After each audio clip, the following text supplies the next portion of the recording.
Chapter 2. The Milkman Starts His Travels. I sat down in an armchair and felt very sick. After about 5 minutes, I started shaking. The poor white face with its staring eyes was too much for me.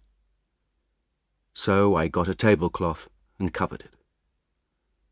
Then I took the whiskey bottle and drank several mouthfuls.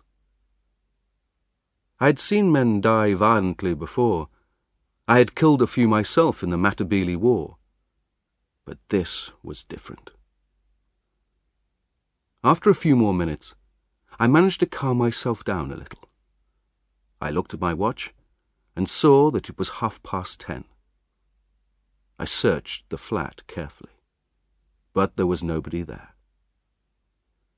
Then I locked the doors and windows. By this time, I was beginning to think more clearly. It looked bad for me.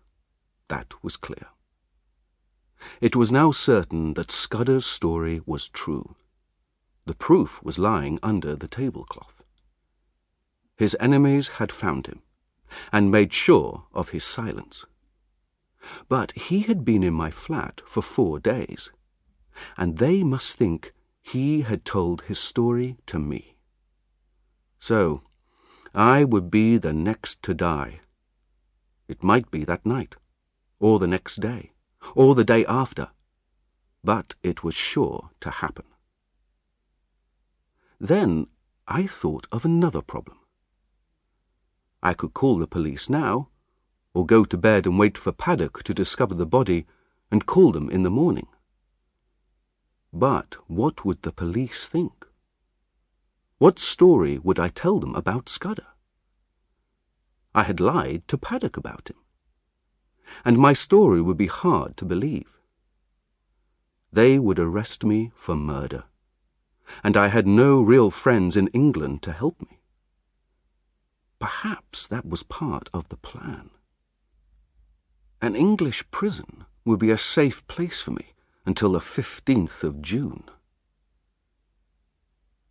Even if the police did believe my story, I would still be helping Scudder's enemies. Karolides would stay at home, which was what they wanted. Scudder's death had made me certain that his story was true. Now I felt responsible for continuing his work. I hate to see a good man beaten, and if I carried on in Scudder's place, the murderers might not win. I decided I must disappear, and remain hidden until just before the 15th of June. Then I must contact some government people and tell them Scudder's story. I wished he had told me more, and that I had listened more carefully to what he had told me. There was a risk that the government would not believe me, but it was my best chance. Perhaps more evidence would appear which would help me to make my story believable. It was now the 24th of May, so I had 20 days of hiding. 2 groups of people would be looking for me: Scudder's enemies, who would want to kill me, and the police, who would want me for Scudder's murder. There was going to be a chase, and, surprisingly, I was almost happy about this. I did not want to sit in one place and wait. If I could move, the situation did not seem so bad. I wondered if Scudder had any papers which would give me more information about his business. I lifted off the tablecloth and searched him. There were only a few coins in his trouser pockets. There was no sign of the little black notebook. I supposed his murderer had taken that. When I turned from the body, I noticed that all the cupboards were open. Scudder had been a very careful man, and always kept the place tidy. Someone had been searching for something, and perhaps for the notebook.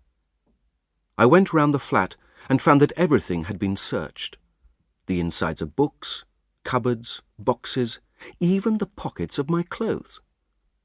There was no sign of the notebook, so Scudder's enemies had probably found it in the end. Then I got out a map of Britain. My plan was to find some wild country. I was used to Africa, and I would feel trapped in the city. I thought Scotland would probably be best, because my family came from Scotland, and I could pretend to be a Scotsman easily. The other possibility was to be a German tourist. My father had worked with Germans, and I had spoken German often as a boy. But it would probably be better to be a Scotsman in Scotland. I decided to go to Galloway, which, from the map, seemed to be the nearest wild part of Scotland. In the railway timetable, I found a train from London at 7:10 in the morning, which would get me to Galloway in the late afternoon. The problem was getting to the station, as I was certain that Scudder's enemies were watching the building. I thought about this problem, had a good idea, went to bed, and slept for 2 hours. I got up at 4 o'clock. The first light of a summer morning was in the sky, and the birds were starting to sing. I put on some old clothes, which I used for country walking, and some strong walking boots. I pushed another shirt and a toothbrush into my pockets. I had taken a lot of money out of the bank in case Scudder needed it, so I took that as well. Then I cut my long moustache as short as possible. Paddock arrived every morning at 7:30. But at about 20 to 7, I knew the milkman would come. The noise of the milk bottles usually woke me up. He was a young man with a very short moustache, and he wore a white coat. He was my only chance. I had a breakfast of biscuits and whiskey, and by the time I had finished, it was about 6 o'clock. I got my pipe and started to fill it from my tobacco jar. As I put my fingers into the tobacco, I touched something hard and pulled out Scudder's little black book. This seemed a good sign. I lifted the cloth and looked at Scudder's peaceful face. "Goodbye, my friend," I said. "I'm going to do my best for you. Wish me good luck." 6:30 passed. Then 6:40. But still the milkman did not come. Why, oh why, was this the morning he had to be late? At 14 minutes to 7, I heard him. I opened the door quickly, and he jumped a bit when he saw me. "Come in a moment," I said, and we went back into the hall. "I can see you're a man who likes a bit of fun. Can you help me? Lend me your hat and coat for a minute, and you can have this." He looked at the money in my hand and smiled.